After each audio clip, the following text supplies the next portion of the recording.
طيب حبايب قلبي، طبعا كلنا بعد ما خلاص عرفنا كيف طريقة الوقاية من التهكير، وعرفنا كيف نصد هذول الناس اللي يتسللون على أجهزتنا ويصادرون بياناتنا وياخذون أغراضنا ويضحكون ويسرقون حساباتنا، جو بوسيلة جديدة ديروا بالكم منها، وكثير ناس طاحوا فيها وحيطيحون فيها. الحين حاليا نحن في عصر العولمة، في عصر السرعة، في عصر التكنولوجيا.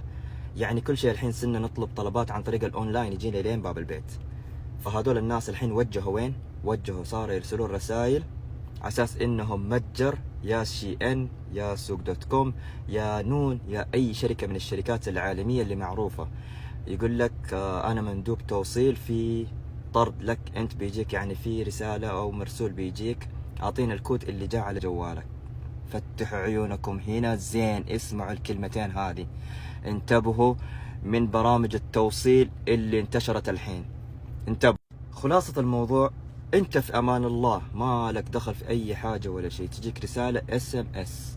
رسالة ايش؟ رسالة اس ام اس فيها رابط مكتوب اسم شركة وهمية على اساس انه هو مندوب توصيل، يقول لك انتوا عندكم طرد، عندكم رسالة، عندكم مرسول، طالبين حاجة، ارسلوا لي الكود اللي جاء على رقمك الحين على اساس انه اتواصل معك او ترسل له لوكيشن. انتبهوا من هذه النقطة. يعني تقفلت كل السبل قدامهم، صاروا يهجمون عن طريق الاس ام اس، ياخذون اكواد الناس.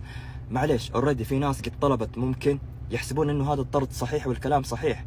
ما في شيء اسمه مندوب توصيل يقول لك ارسل لي كود نهائيا. اسمعوا لي الكلمتين هذه، ما في شيء اسمه مندوب يقول لك ارسل لي كود.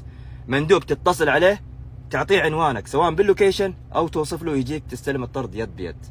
اما انه يقول لك ارسل لي كود، ما في شيء اسمه ارسل لي كود. فديروا بالكم من النقطة هذه، لا ترسلون كود لأي من كان، ولا تفتحون الروابط الغريبة. اللهم اني بلغت، اللهم فشل.